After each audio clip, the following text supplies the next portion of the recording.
আসসালামু আলাইকুম গাইস। আজকে আমি বিরিয়ানি রান্না করে দেখাবো।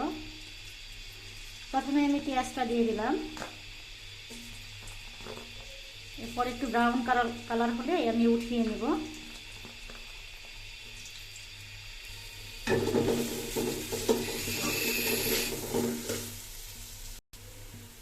তো এখানে আমার পেঁয়াজ বেরেস্তাটা হয়ে গেছে। এখান থেকে অর্ধেকটা আমি উঠিয়ে রাখবো আর অর্ধেকটা আমি রেখে দিব, মাংস কষিয়ে নিব অর্ধেকটার মধ্যে। আমার অর্ধেকটা হয়ে গেছে। এখানে আমি এখন কিছু গরম মশলা অ্যাড করলাম, এরপরে রসুনটা অ্যাড করব। এটা আমি বাসায় একটু বাটা মশলা, ব্লেন্ডার করি না আমি। আদা রসুন কখনো আমি ব্লেন্ডার করে নিই না। তো এটা একটু আমি মশলাটা কষিয়ে নেব। আর এদিকে আমি মুরগির মাংসটা আসলে সব কিছু দিয়ে ম্যারিনেট করে রেখে দিয়েছি। আদা রসুন বাটা, পেঁয়াজ, একটু কাঁচামরিচ বাটা দিয়ে ম্যারিনেট করে নিচ্ছি, আমি রাখছি। এটা ওইটা আগেই করে ফেলছি আমি।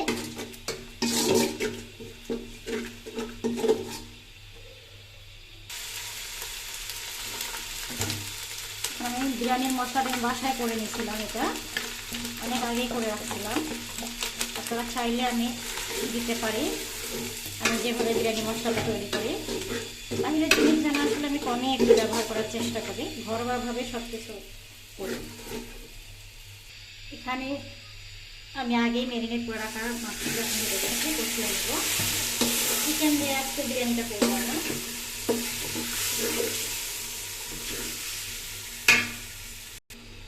এখন আমি টক দইটা দিয়ে নিব।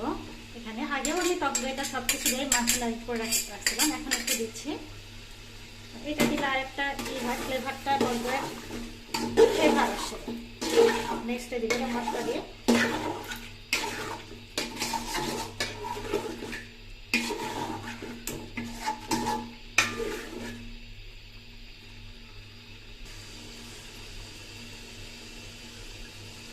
আমার মাংসটা কষানো হয়ে গেছে।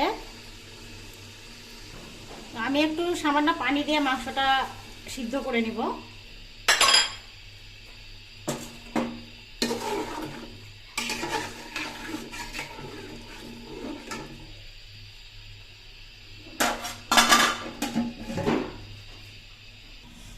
আমি আর একটু মাংসটা দেখে নিব,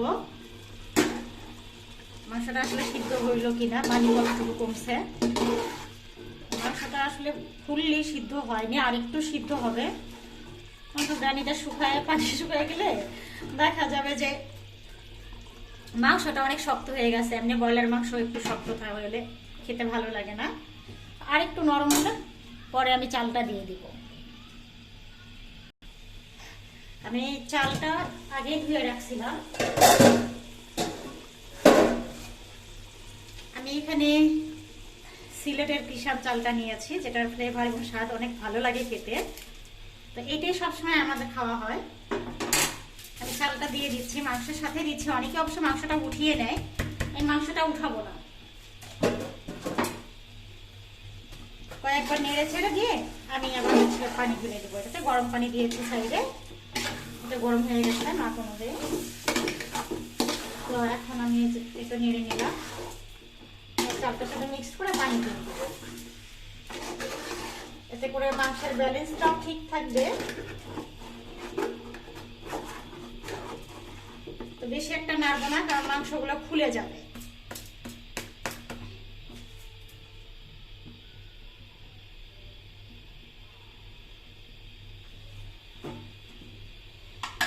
আমি এখন পানিটা ঢেলে দিব। এখানে মাপ করে রাখা ছিল পানিটা। আমি যত কাপ চাল নিয়েছি তার ঠিক ডাবল নিয়েছি পানি। তো এই পানিটাই আমি দিয়ে দিলাম। যেহেতু পানি আগে ছিল না, হাই হিটে দিব। পানিটা একটু কমিয়ে নিয়ে তারপরে আমি করব।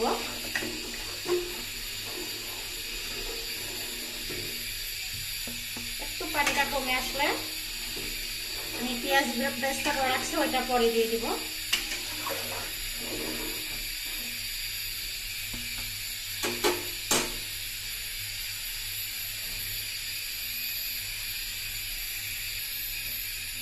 ঢাকনা দিয়ে দিচ্ছি। আবার একটু পরে আমি চেক করব, আমি একটু দেখে নিব পানিটা কতটুকু কমছে। এই পানি দিয়ে পুরো চালটা সিদ্ধ হয়ে যাবে। এখানে আমি এখন সবকিছু দিয়ে দিব অবশিষ্ট যা ছিল।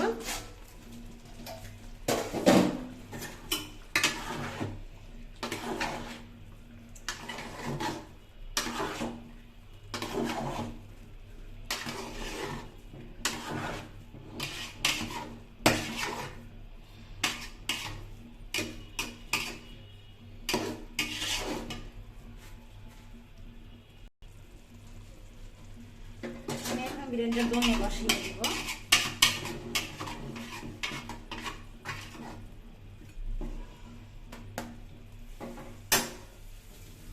এর মধ্যে আমি ঘি দিয়ে দিব।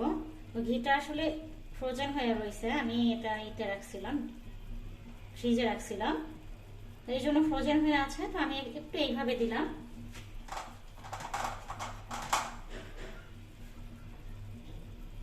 এটাতে ফ্লেভার আসবে, একটা স্বাদ আসবে।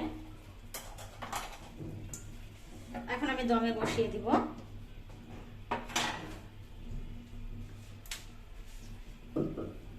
আসলে ভারী কোনো কিছু নাই, তো আমি এটাই বসিয়ে দিচ্ছি এখানে।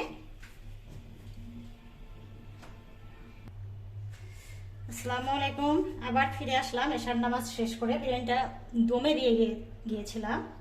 তো এসে এখন বিরিয়ানিটা দেখবো কোন অবস্থায় আছে।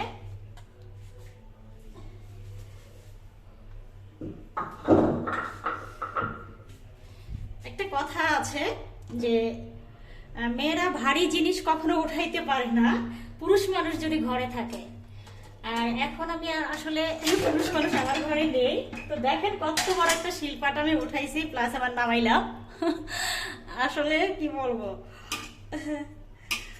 তো এটা হচ্ছে মেয়েদের অবস্থা। পুরুষ মানুষ থাকলে হয়তো এই কাজটা আমি করতে পারতাম না।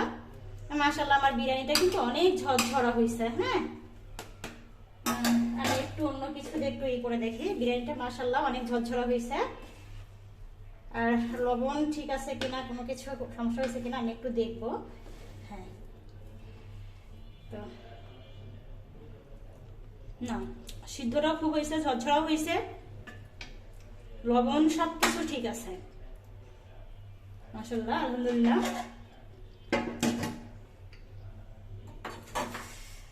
তা আল্লাহ হাফেজ আজকের জন্য। সকলকে আমার ভিডিও দেখার জন্য ধন্যবাদ।